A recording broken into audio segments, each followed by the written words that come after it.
Everybody, it's Bruce here with Traveling with Bruce. I've got an update tonight on the Crown Princess cruise ship. They've got engine problems. By the way, thank you for subscribing to my channel, giving my videos thumbs up, so I really appreciate it. Consider joining us on our group cruise this December on the Harmony of the Seas. All the details are down below in the description under the video. The Crown Princess cruise ship from Princess was built in 2006. She was refurbished in 2018, just a couple of years ago.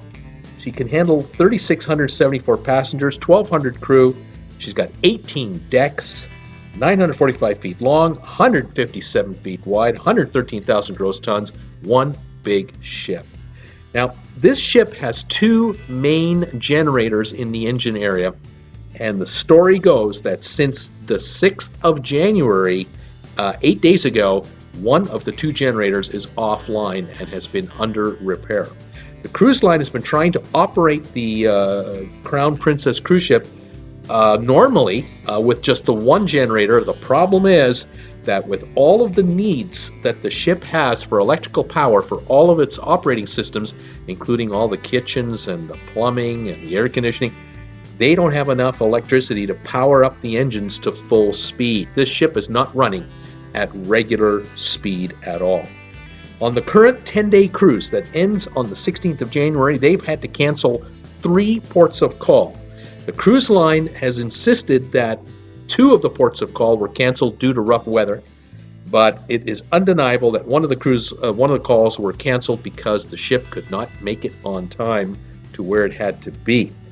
Other issues are coming up now. The next sailings, January the 16th, January the 26th, February the 5th, each, I believe, are 10-day long cruisings, all are being altered. They are already notifying passengers for the next month that they will not be making certain ports of call. They will be late at others, leaving early at others, and more passengers are getting upset with this whole nonsense.